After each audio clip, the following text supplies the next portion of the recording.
we're going to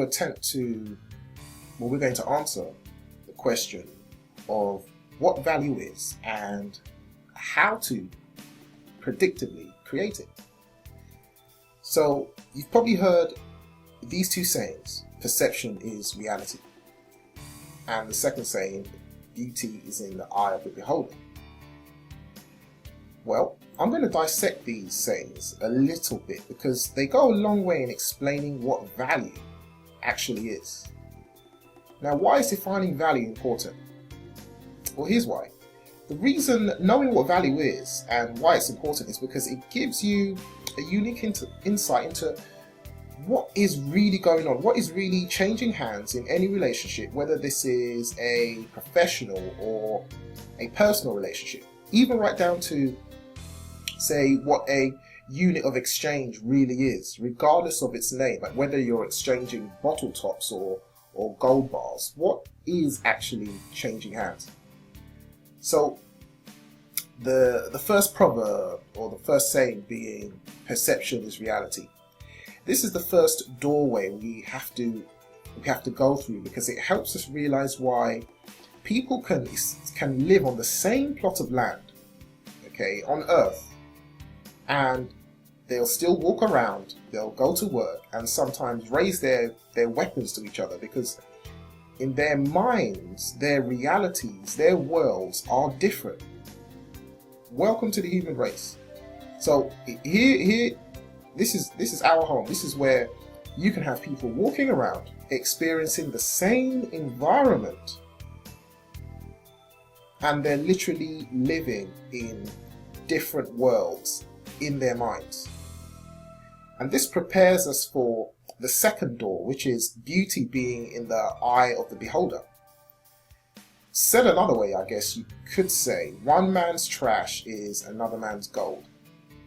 And this quite possibly, this is what makes things really interesting, because based on what someone believes in their internal world, okay, you can get two different opinions on what is beautiful for the same thing.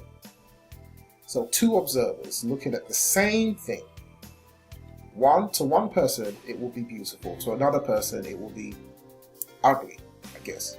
So where you have the word beauty, we can virtually swap the word value, because where we basically see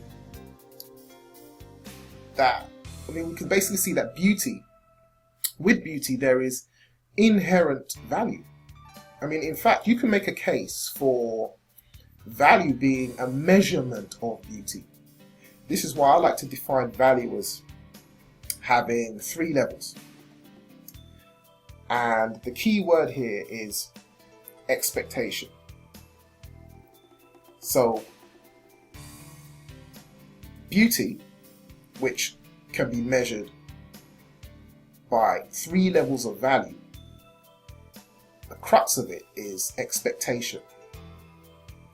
If we want to create value and, in essence, create a beautiful experience for a person, and it could be you or your intended target, which could be let's call this target your customer, your client, then we have to know firstly what the expectations of the person that we're targeting are.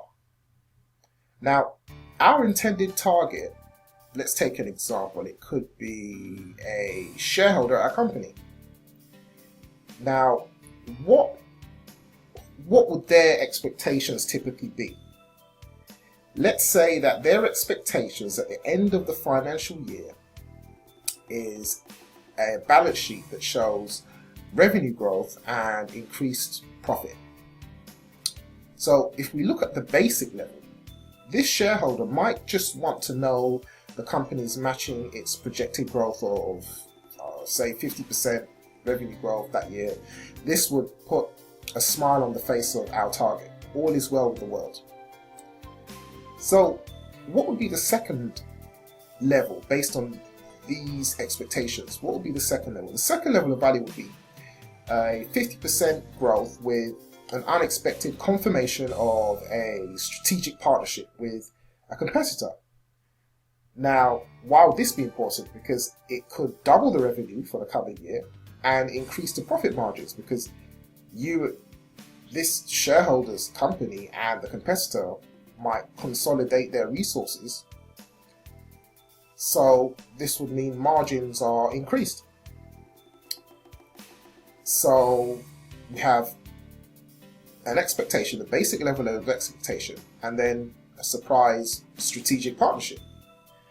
So we can actually notch this up a third level, where we have our 50% revenue growth at the end of the year, the strategic relationship with a competitor, and let's say there's now a 12-month exclusive licensing and distribution agreement with the main manufacturer for the industry's newest products.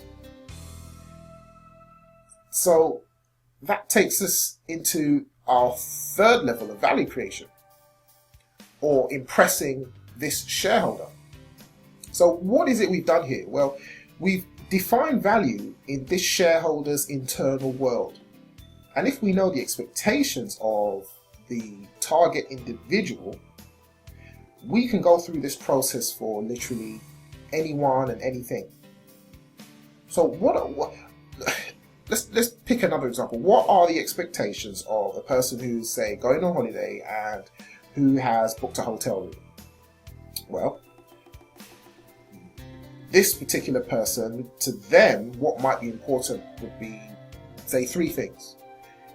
They might be expecting a good, comfortable bed, a clean, functioning bathroom, and a nice breakfast. Okay, give them those three, they're pretty happy, because this is what they expected. So once we can meet these expectations, we can go to work on building value. Right? So what would be the second notch on the value scale here? Well, we could start with a good, comfortable bed, and then we'd add a television on the wall and some light refreshments. And they'll have a clean, functioning bathroom, but then we could add a nice power shower and some toiletries, complimentary toiletries. We could start with the nice breakfast that they're expecting, but then we could give them the option of having a cold choice of breakfast or a hot cooked choice. So this would satisfy them on the second level. And if we were to turn it up a notch to level 3, we could give them a good, comfortable bed with interactive media center so that they can sync all their devices. So their room essentially becomes a home away from home, or a business away from home, where the media center will sync with all their devices, their YouTube watch lists, their social media, everything syncs up as soon as they open the door. And on a bathroom level, we could have a clean, functioning bathroom with temperature-controlled jacuzzi and power shower with complimentary bath salts and aromatics. So that would take that to that third level there. And what about our nice complimentary breakfast? Well, we could have the breakfast, but what if the breakfast was an all-day breakfast? So you could have your hash browns and eggs 24 hours of the day, and this breakfast or brunch or dinner could come up to your room from the full on-site restaurant operating in some part of the hotel. So what we've done is we've taken those three parameters and we've scaled them up on our value scale. So these are the 3 levels, and I see these guys. I see them literally as a slice of cake in my internal world.